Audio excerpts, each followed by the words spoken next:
Not generally, it's notable looking in the various trucks, the industries, we've got the expertise that came in. Attended personally in the past. Superintendent in charge of the new... Constable Bruce Dorr, Constable First Class Darryl Oakley, Constable First Class Jeff Smith, Constable First Class Brian Terry, Constable First Class John Crow. Thank you, John.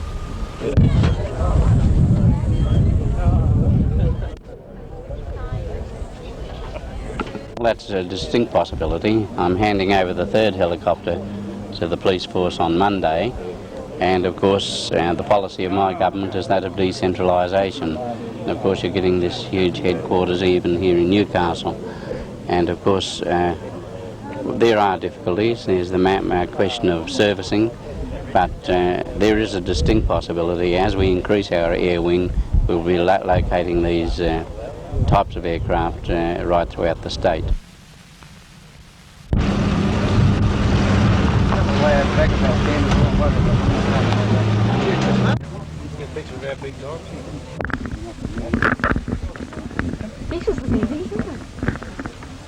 We're going to line everyone right across as far as we can go.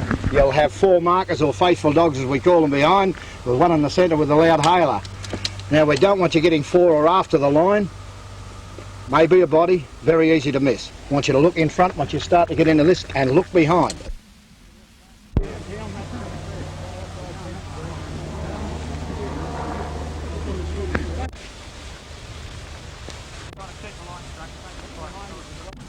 We're happy to find anything that will help us in our inquiries. This lady has been missing since last Thursday, was reported missing on Friday by members of a family, and we are concerned as to her safety. About how many police are involved in the search? Around about 50 altogether. Why have you chosen this particular area to search? There's a tie-up between the family and this particular property, and this is where we've chosen to search this afternoon. You have obviously not ruled out the possibility of foul play. We haven't ruled that possibility out altogether, certainly. And you'll continue the search until hopefully you come up with something? Yes, yes.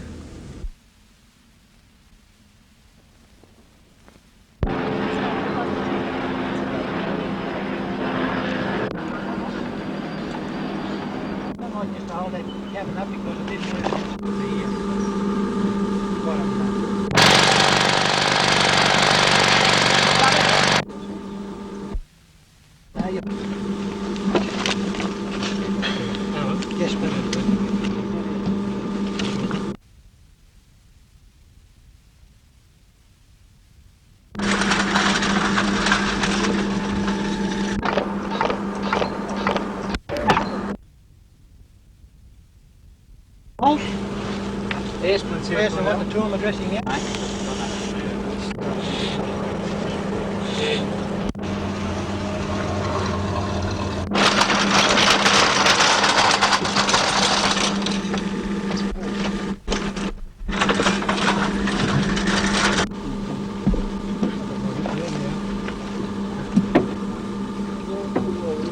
Well, when we got the call, we weren't sure whether they'd been contaminated with the dieseline or not, but fortunately it hadn't been. The diesel tanks had ruptured, or the pipes had come off prior to the load, and another driver had managed to stop them to the best of his ability, and we did keep the dieseline away from the load.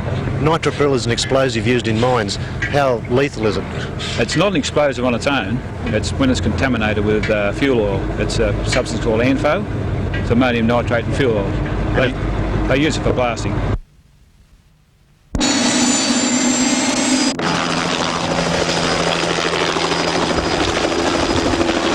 Start with the compression of any other part of your body at this stage. Now, when you talk about rescue situations, there is a difference between a patient who is compressed and trapped. But in fact, when you go to a patient who's not crushed, this too can act adversely to the patient, can't it? The subjects covered are mainly to orientate police, rescue and industrial personnel in problems that they will encounter at accident scenes. These could be varied in many accidents. For example, crush syndrome. They may have to assist ambulance officers in the management of people that have been compressed or crushed in an accident. Things like traumatic amputations, that is where legs have been or arms have been ripped off in accidents, where again they might have to assist the ambulance officers in treatment of the patient as a whole and also dealing with the leg that's been amputated. Gary, can you give me an instance like when this has been required? In mass disaster situations, we struck many people suffering from compression at the Granville train disaster, and we can get it in all sorts of situations. Building collapses, sand falls, we can get that in normal range of any accident where something falls on top of a person and compresses them.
But they're not sure. Yeah, and then again, I mean, someone driving by might have been thirsty and thought, well, I'll put the next. Sure. Nowhere to go. Are you finished by your film? No, I saw the police there. Fire.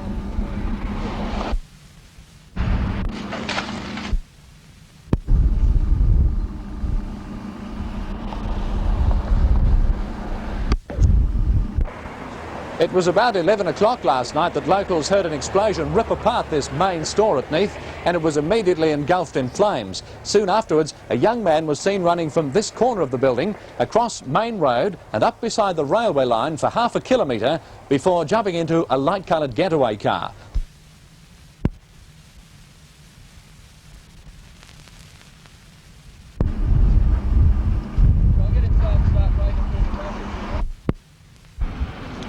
It's real disaster for us because we got nowhere to go, you know, and we insured all right, but the insurance doesn't cover the loss. What we lost, you know, we lost the business and we lost the house, our furniture, we lost everything, you know.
Minister, I think the main interest in your department in this area is the Belmont Hospital. Can you give us anything definite on this now?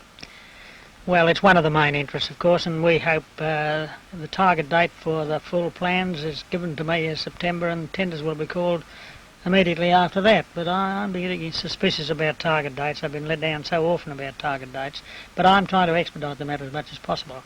And in the general field, it looks as though we're going to have a lot of industrial development opening up here, according to the Premier. Do you feel that we're well enough equipped in the medical field in Newcastle and the Hunter?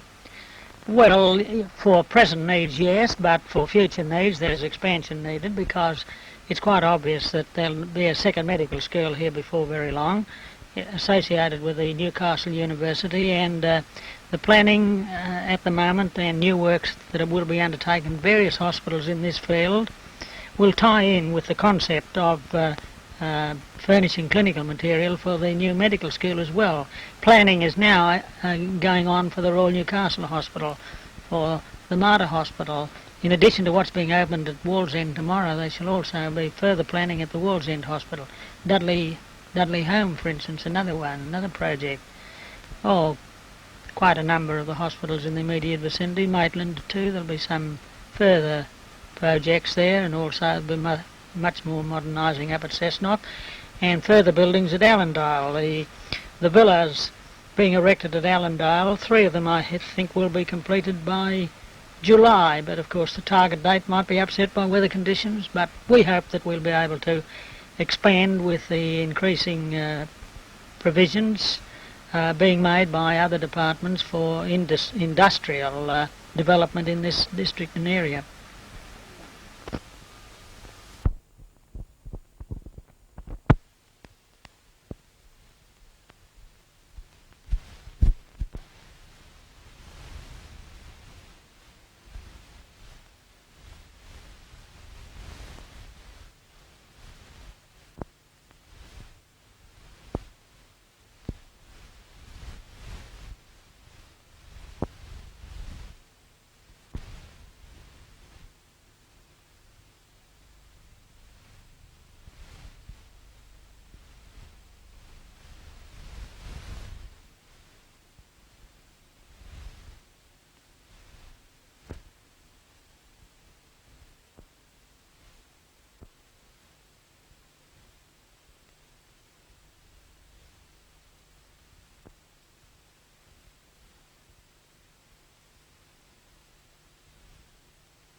This evening in our guest spot, I'd like you to meet the Minister for Health, Mr. Sheehan, who was up here at the weekend to open extensions to a hospital at Wallsend.